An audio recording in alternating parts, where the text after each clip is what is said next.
rutin membaca kitab Fathul Majid, Syarh Kitab Tauhid, yang ditulis oleh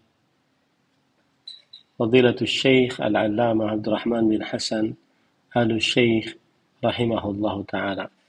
Salawat dan salam semoga selalu Allah berikan kepada Nabi kita Muhammad sallallahu alaihi wa ala alihi wasallam, pada keluarga beliau, para sahabat, serta orang-orang yang mengikuti beliau sampai hari kiamat kelak. Dengan nama-nama Allah yang husna dan sifat-sifatnya yang ulia, kita berdoa, Allahumma inna nas'aluka ilman nafi'an wa rizqan tayyiban wa amalan mutaqabbala. Allahumma amin. Ahibati fillah, afanillah wa iyyakum, kaum muslimin yang saya cintai karena Allah, para pemirsa Roja TV, para pendengar Radio Roja, dan seluruh kaum muslimin dimanapun berada. Semoga kita selalu diberkahi oleh Allah Subhanahu wa Ta'ala. Pada kesempatan kali ini kita masuk kepada bab yang baru, yaitu bab maja'a fil kuhan, bab tentang perdukunan. Pada pertemuan sebelumnya kita sudah membahas tentang bab maja'a fi sihir, bab tentang sihir, kemudian babu bayani syai'in min anwa'is sihir, macam-macam sihir. Sekarang kita membahas bab yang ke-26, babu maja'a fil kuhan wa nahwihim, bab tentang dukun, tukang ramal, dan sejenisnya. Baik, kita baca apa yang disebutkan oleh penulis rahimahullahu ta'ala. Al-kahin huwa alladhi ya'khudhu an mustariqis sama' wa kanu qabla al-mab'athi kathiran. وأما بعد المبعث فإنه قليل لأن الله تعالى حرس السماء بالشهوب. Yang artinya, Al-Kahin dialah yang mengambil berita dari langit, mendengar berita dari langit. Dan mereka ini sebelum diutusnya Nabi Muhammad SAW menjadi Nabi dan Rasul, banyak. Adapun setelah diutusnya menjadi Nabi dan Rasul, maka mereka ini jumlahnya sedikit. Karena Allah Subhanahu wa Ta'ala harasas sama'a bisyuhub. Allah Subhanahu wa Ta'ala menjaga langit dengan meteor-meteor. Wa akthar ma yaqa'u fi hadhil ummah ma yukhbiru bihil jin awliya'ahum minal ins anil asya' al-ghaibah bima yaqa'u fil ardi minal akhbar. Dan yang paling banyak terjadi di umat ini adalah apa yang diberitakan oleh bangsa jin kepada pengikut-pengikutnya dari manusia tentang perkara-perkara yang gaib yang akan terjadi pada waktu-waktu yang akan datang di muka bumi ini. Fayadhunnuhul jahilu kashfan wa karamah. Orang yang bodoh akan mengira bahwa pemberitahuan tentang hal gaib tersebut adalah sebuah kasyaf, pembukaan dari Allah Subhanahu wa Ta'ala, atau sebuah karamah. Wa qad ightarra bidzalika katsirun minan nas yadhunnuna al-mukhbir lahum bidzalika 'anil jinni waliyan lillahi subhanahu. Dan kebanyakan manusia tertipu mengira bahwa orang yang memberitahu akan hal gaib tadi itu adalah wali di sisi Allah Subhanahu wa Ta'ala. Wa huwa min awliya'i syaitan, dan ia adalah termasuk daripada wali-wali syaitan, bukan wali-wali Allah Subhanahu wa Ta'ala. Kama qala ta'ala, sebagaimana firman Allah Subhanahu wa Ta'ala, wa yawma yahsyuruhum jami'an ya ma'syaral jin qad istakthartum minal ins wa qala awliya'uhum minal ins rabbana istamta'a ba'duna bi ba'd وبلغنا أجلنا الذي أجلت لنا قال النار مثواكم خالدين فيها إلا ما شاء الله إن ربك حكيم عليم. Allah Subhanahu wa taala berfirman di dalam surat Al-An'am ayat 128 memberitahukan akan hal ini. Pada hari ia mengumpulkan seluruhnya. Wahai bangsa jin, kalian telah memperbanyak pengikut kalian dari manusia. Kemudian pengikut-pengikutnya dari manusia berkata, wahai Rabb kami telah menikmati sebagian dari sebagian yang lainnya. Dan kami telah sampai kepada batas yang telah engkau batasi untuk kami. Maka kemudian Allah Subhanahu wa taala berfirman, dan neraka adalah tempat tinggal kalian. Kalian kekal di dalamnya kecuali dengan sekehendak Allah Subhanahu wa taala. Sesungguhnya Allah Maha bijaksana dan Maha mengetahui. Quran surat Al-An'am ayat 128. Ayat ini memberikan pelajaran bahwasanya ada pengikut-pengikut dari manusia yang mengikuti bangsa jin untuk senantiasa menyimpang dari jalan Allah Subhanahu wa taala. Kemudian wa qauluhu rawa Muslimun fi sahihi, dan Al-Imam Muhammad bin Abdul Wahhab An-Najdi rahimahullah berkata, Imam Muslim meriwayatkan di dalam sahihnya an ba'di azwajin Nabi sallallahu alaihi wasallam, dari salah seorang istri Nabi Muhammad sallallahu alaihi wasallam. Anin Nabi sallallahu alaihi wasallam, beliau meriwayatkan riwayat dari Nabi Muhammad sallallahu alaihi wasallam bahwa beliau bersabda, man ata arrafan fasa'alahu an syai' lam tuqbal lahu salatun 40 lailah. Barang siapa yang mendatangi arraf lalu ia bertanya kepada Arab tersebut tentang sesuatu, maka tidak diterima untuknya salat selama 40 hari. Qauluhu an ba'di azwajin Nabi sallallahu alaihi wasallam. Tadi disebutkan dalam hadis mendapatkan riwayat dari salah seorang istri Nabi Muhammad sallallahu alaihi wasallam. Siapa beliau? Hiya Hafsah. Dia adalah Hafsah binti Umar bin Khattab radhiyallahu anhuma. Dzakarahu Abu Mas'ud Al-Thaqafi. Yang menyebutkan tentang Hafsah ini adalah Abu Mas'ud Al-Thaqafi. Liannahu dzakara hadzal haditsa fil atraf fi musnadihi. Fi musnadiha. Karena Abu Mas'ud Al-Thaqafi menyebutkannya di hadis ini di dalam kitab Al-Atraf saat menyebutkan nama-nama tentang Hafsah.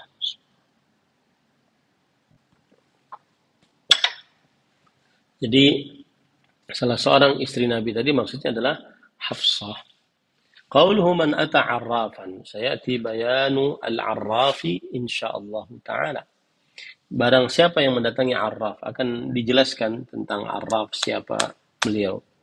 Wa dhahiru hadzal hadits anna al-wa'ida murattabun ala maji'ihi wa su'alihi sawa'un saddaqahu aw syakka fi khabarihi. Yang nampak dari hadis ini adalah bahwa ancaman, yaitu tidak diterima salatnya selama 40 hari, ancaman bagi orang yang mendatangi dukun ini adalah orang yang mendatanginya dan bertanya kepadanya, baik itu percaya ataupun ragu tentang kabarnya, baik itu percaya ataupun ragu tentang kabarnya. Fa inna fi ba'dhi riwayatis sahih man ata 'arrafan fasa'alahu 'an syai'in fasaddaqahu bima yaqul faqad lam tuqbal lahu salatun 40 lailah. Karena di dalam beberapa riwayat yang sahih menyebutkan siapa yang mendatangi arraf lalu ia bertanya tentang sesuatu lalu ia percaya dengan apa yang diucapkan, maka tidak diterima untuknya salat 40 hari 40 malam. Qauluhu lam tuqbal lahu salat, di dalam hadis disebutkan tidak diterima salatnya. Idza kanat hadhihi al-hal as-sa'il fa kaifa bil mas'ul. Kalau seandainya yang bertanya kepada arraf tadi keadaannya seperti ini, tidak mendapatkan pahala salat selama 40 hari, 40 malam, maka terlebih lagi kalau seandainya yang ditanya yaitu para tukang ramal tersebut.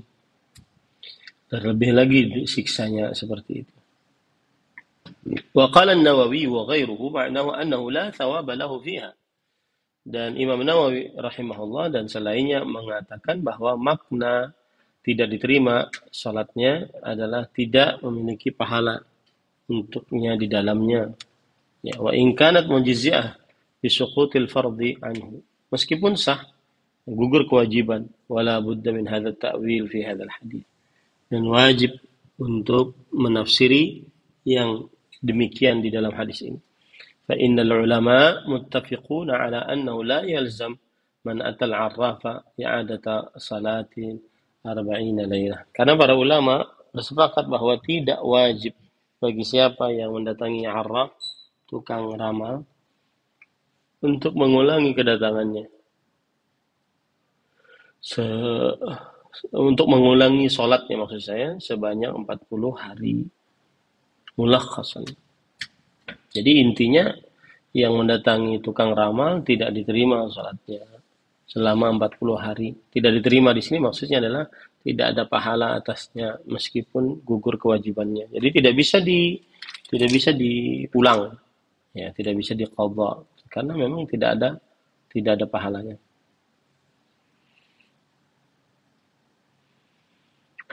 Baik. Fil hadits an-nahyu 'an ityan al-kahin wa nahwihi. Di dalam hadis terdapat larangan tentang menahan terdapat larangan tentang mendatangi tukang ramal. Qala al-Qurtubi yajibu 'ala man qadira 'ala dhalik min muhtasib wa ghairihi an yuqima man yata'ata shay'an min dhalik min al-aswaq wa yunkiru 'alaihim ashad an-nakir. Wajib bagi siapa yang sanggup dari orang-orang yang melakukan amar ma'ruf nahi munkar untuk menegakkan hukuman siapa yang melakukan hal demikian. Baik itu di pasar dan agar mengingkari mereka dengan seberat-berat pengingkaran. Wa 'ala man yaji ilaihim wa la yaghtar bi sidqihim fi ba'dil umur. Dan juga hendaknya wajib untuk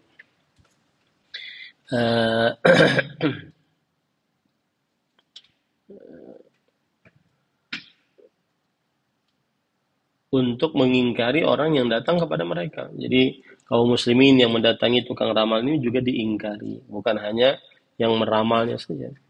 Wala yaghtar bisidqihim fi ba'dil umur, dan tidak tertipu dengan kebenaran mereka dalam beberapa perkara. Artinya kadang-kadang ada benarnya, jangan tertipu. Wala bikathrati man yaji'u ilaihim mimman yantasibu ilal ilm. Dan jangan tertipu juga dengan banyaknya yang datang kepada mereka dari orang-orang yang dikatakan berilmu. Fa innahum ghairu rasikhina fil ilm. Mereka itu tidak dalam ilmunya, bal minal juhal bima fi ityanihim minal mahdhur. Bahkan mereka itu adalah orang-orang yang bodoh dengan apa yang mereka datangi, yaitu berupa ancaman-ancaman akibat mendatangi tukang ramal.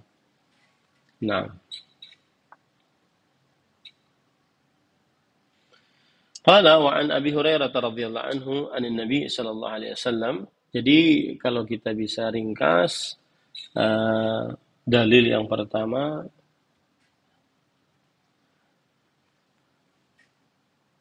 hadis riwayat Muslim, maka makna bab adalah menjelaskan ancaman bagi para tukang ramal dengan segala macam jenis cara meramalnya. Ya, hubungan bab ini dengan tauhid adalah menunjukkan contoh perbuatan sihir, yaitu meramal dengan segala macam cara dan triknya. Ya. Kemudian makna dalil yang pertama tadi menjelaskan bahwa Rasulullah SAW mengabarkan siapa yang mendatangi Arraf lalu bertanya kepadanya, maka tidak diterima darinya sholat 40 hari siang dan malam. Dan dalil ini menunjukkan contoh perbuatan sihir, yaitu meramal dengan segala macam cara dan triknya. Di dalam hadis disebutkan bahwa mendatangi tukang ramal lalu bertanya, ancamannya tidak diterima sholatnya selama 40 hari. Dan maksud dari tidak diterima sholatnya adalah tidak berpahala, meskipun gugur kewajiban dan tidak dapat diqadha. Nah, itu dia. Itu adalah dalil yang pertama yang kita baca pada kesempatan kali ini. Nah,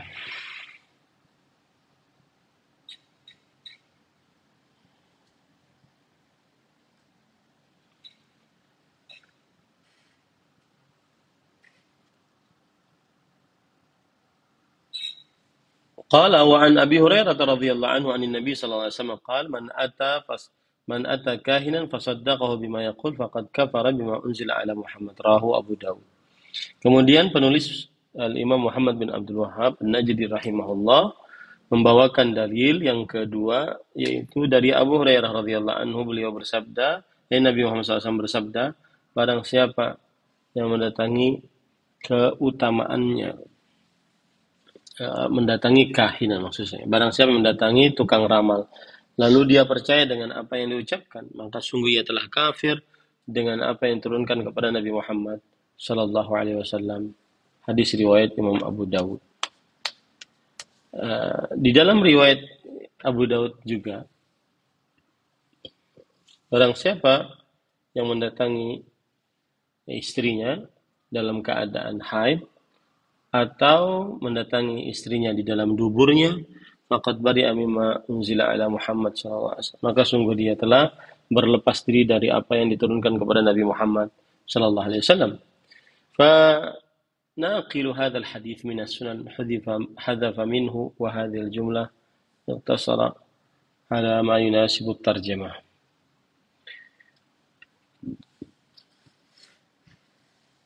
Yang menukilkan hadis ini dari kitab Sunan menghapus yang tidak perlu, yang tidak sesuai dengan bab ini.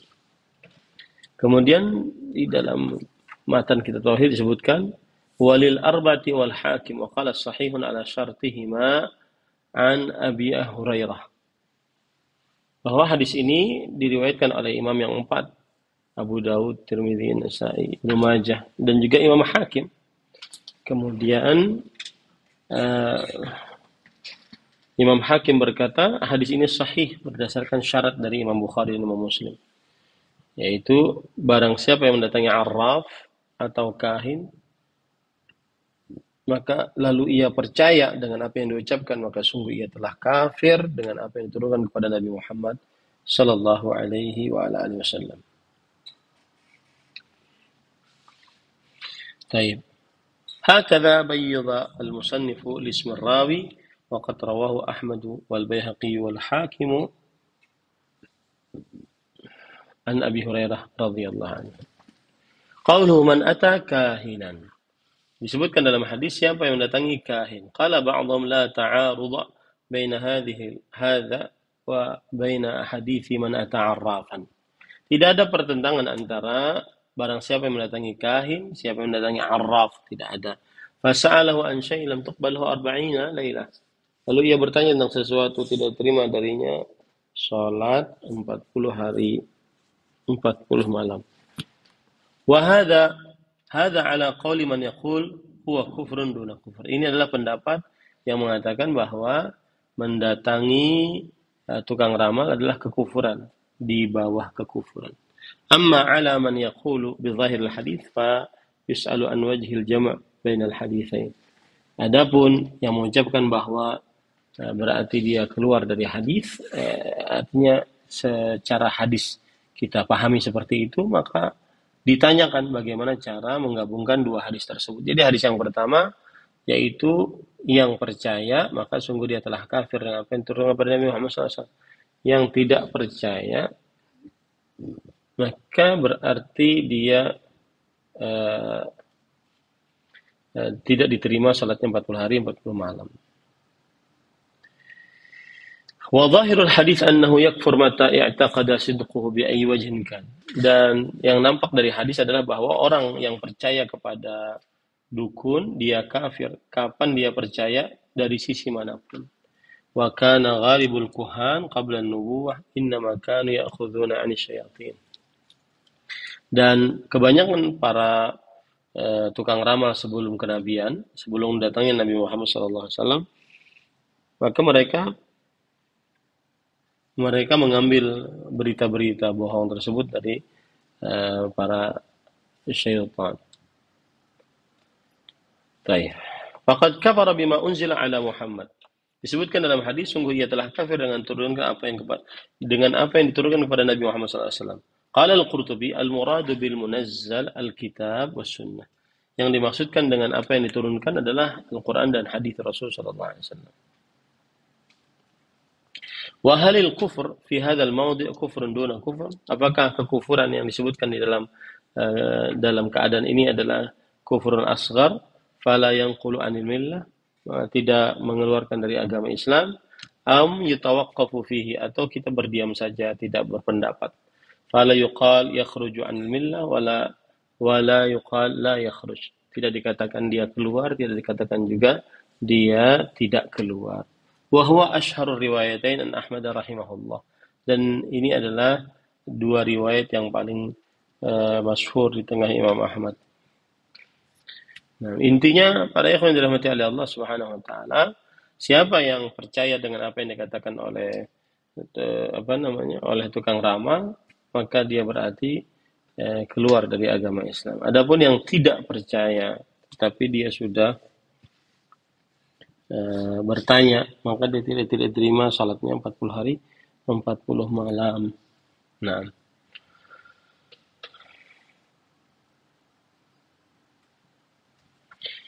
Abu Ya'la اسمه أحمد بن علي بن المثنى الموصلي الإمام صاحب التصانيف كالمسند وغيره. وروى عن يحيى بن معين وأبي خيثمة وأبي بكر بن أبي شيبة وخلق، وكان من الأئمة الحفاظ، مات سنة 7 و300. Abu Ya'la namanya adalah Ahmad bin Ali, ya, Al-Muthanna, dari kota Musil, Al-Musili. Beliau seorang ahli ilmu, kemudian suka menulis kitab, musnad di sana, misalnya Musnad Abu Ya'la. Kemudian beliau meriwayatkan dari Yahya bin Ma'in, dari Abu Khaythamah, dari Abu Bakar bin Abi Syaibah, dan juga ulama-ulama lainnya. Dan beliau termasuk daripada imam ahli hafal Al-Quran. Wafat pada tahun 307 Hijriah. Wa hadzal athar rawahul Bazzar aidan, dan riwayat ini diriwayatkan oleh Imam Bazzar juga. Wa lafdhuhu man ata kahinan aw sahiran fasaddaqu bima yaqul faqad kafara bima unzila ala Muhammad. Dan lafaznya adalah siapa yang mendatangi tukang ramal atau tukang sihir, maka lalu ia percaya dengan apa yang diucapkan, maka sungguh dia adalah kafir dengan apa yang diturunkan kepada Nabi Muhammad sallallahu alaihi wasallam. Wa fihi dalilun ala kufril kahini was sahir. Dan di dalamnya terdapat kekufuran tukang ramal dan tukang sihir, li'annahuma yadda'iyani ilmal ghaib, karena kedua-duanya mengaku memiliki ilmu gaib, yang itu adalah hak milik Allah Subhanahu wa taala. Wa dzalika kufr wal musaddiqu lahum ya'taqidu dzalika wa yardha bihi wa dzalika kufrun aidan. Dan itu adalah kekufuran, meyakini ada selain Allah yang mengetahui akan hal gaib dan meyakini dan meridai akan hal tersebut, maka itu adalah juga kekufuran.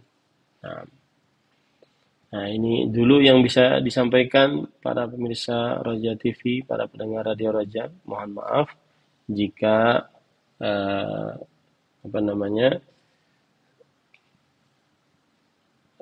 sebentar ya karena waktu.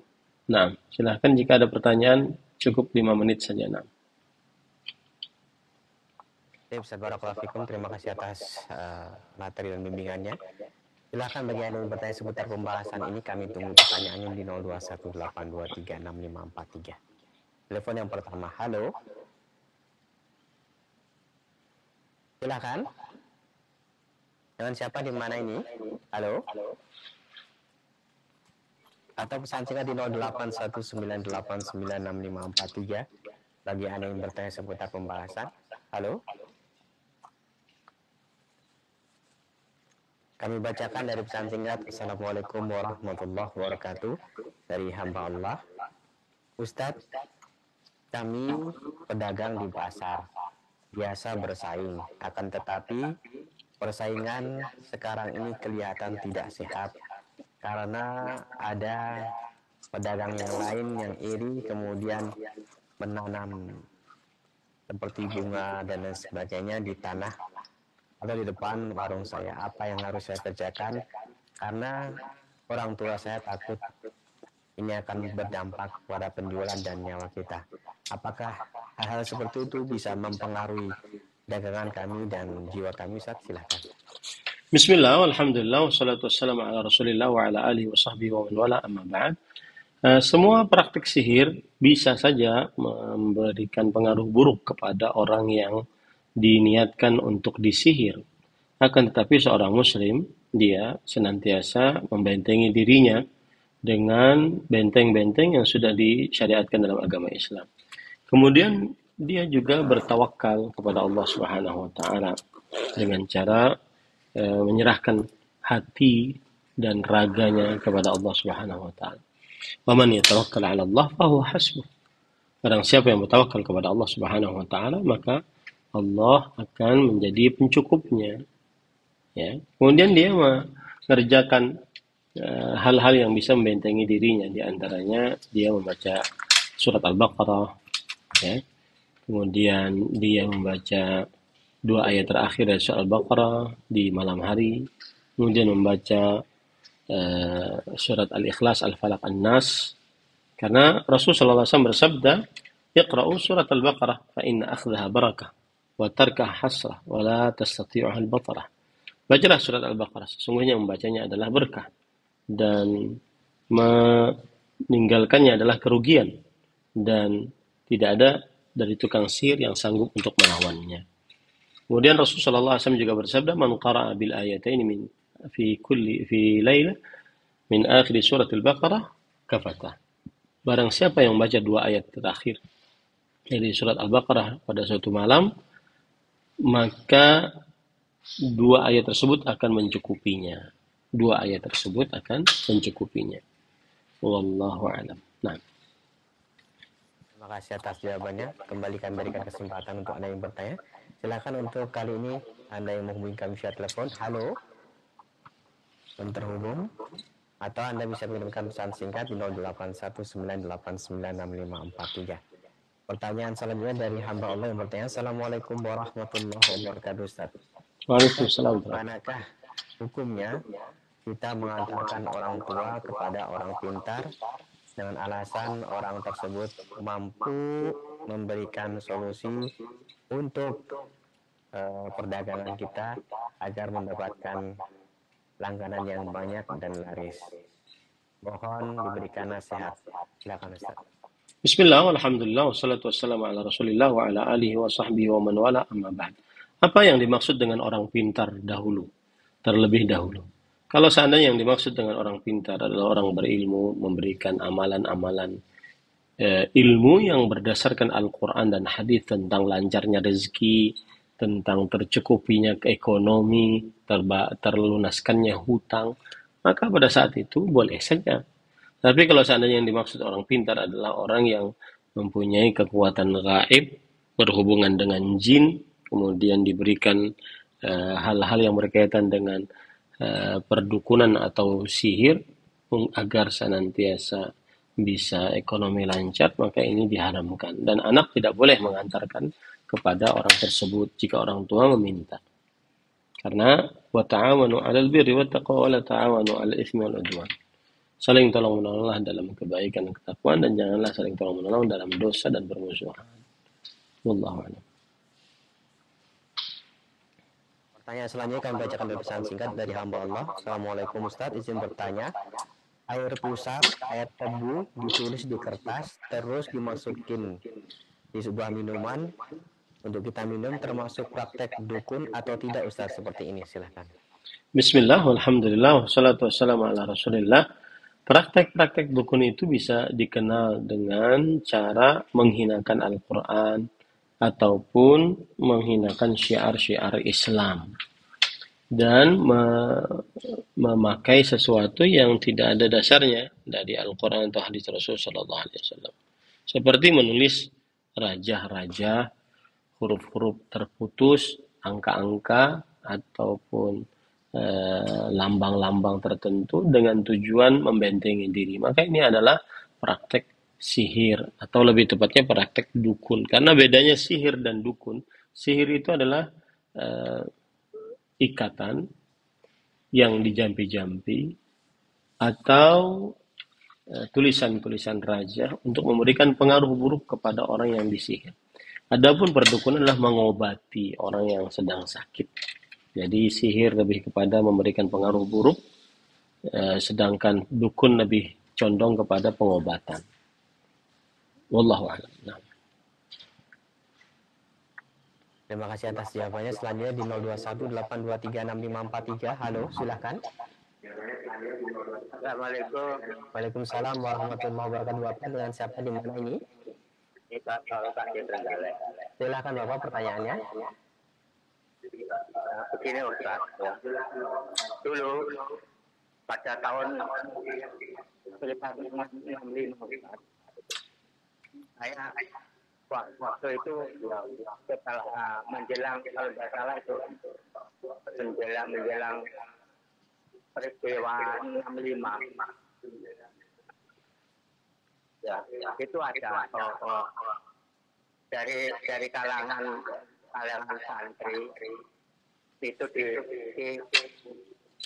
diarahkan karena itu mendekati ada seakan-akan itu menghadapi komunis begitu ya.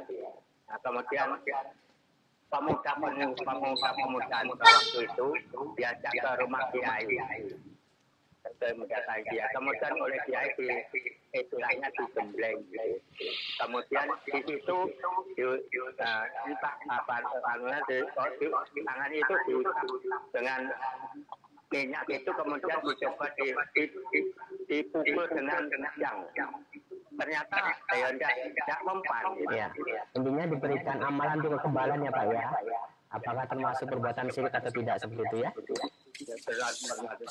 Ya. Terima kasih Pak atas pertanyaannya. Itu jawaban dari Ustaz. Silakan Ustaz. Bismillah, alhamdulillah, wassalatu wassalamu ala rasulillah wa ala alihi wa ashabihi wa man wala amma ba'd. Di zaman Nabi Muhammad sallallahu alaihi wasallam, beliau berperang, maka beliau terluka. Nabi Muhammad sallallahu alaihi wasallam tidak memiliki ilmu kebal yang diberikan oleh Allah Subhanahu wa taala. Ini menunjukkan bahwasanya ilmu-ilmu kebal belum ada di dalam agama Islam. Karena para sahabat ada yang meninggal, para Nabi Muhammad SAW terluka, ya, para sahabat meninggal di medan pertempuran. Maka ilmu-ilmu kebal tidak ada dalam syariat Islam. Oleh karena itu, jika ada yang memberikan ilmu kebal, maka itu bukan dari syariat Islam. Meskipun terkadang bacaannya dengan bismillah, terkadang dengan baca Al-Fatihah. Ya. Wallahu a'lam.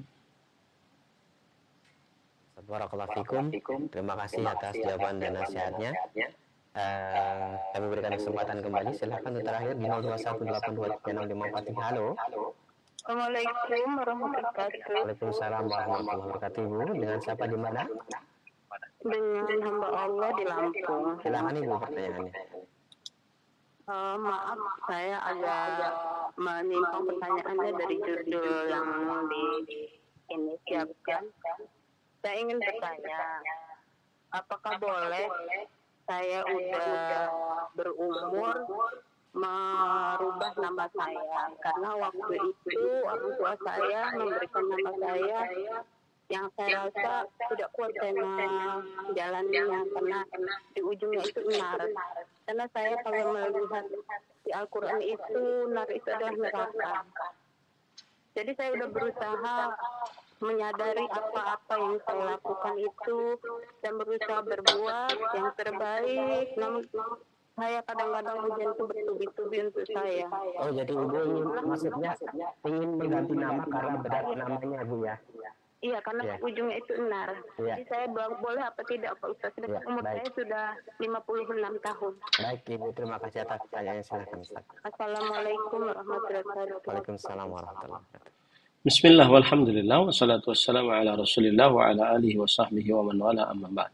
Mengganti nama tidak mengapa di dalam syariat Islam. Rasulullah SAW mengganti nama yang buruk seperti misalkan Al-As, ahli maksiat, diganti oleh Allah, oleh Rasul Sallallahu Alaihi Wasallam dengan nama yang baik. Kemudian juga nama-nama yang buruk diganti oleh Rasul Sallallahu Alaihi Wasallam.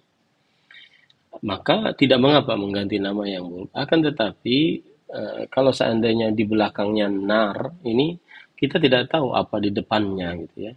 Ya memang nar artinya api neraka. Tapi di depannya apa? Apakah itu sambungan dari misalkan minan nar, dari api neraka? Enggak tahu kita apa. Tetapi yang jelas mengganti nama diperbolehkan, tidak mengapa. Dan adapun keyakinan bahwa nama ini terlalu berat, nama ini mendatangkan keburukan, saya belum tahu ada dalil yang menunjukkan apa hal tersebut. Akan tetapi kita sebagai seorang muslim memberi nama kepada anak kita dengan nama-nama yang baik, yang seseorang dipanggil dengan nama tersebut kelak, baik di dunia ataupun di akhirat. Wallahu alam, ini yang bisa kita sampaikan. Subhanakallah bihamdika asyhadu an la ilaha illa anta astaghfiruka wa atubu ilaik. Wassalamualaikum warahmatullahi wabarakatuh. Waalaikumsalam warahmatullahi wabarakatuh. Barakallahu fikum.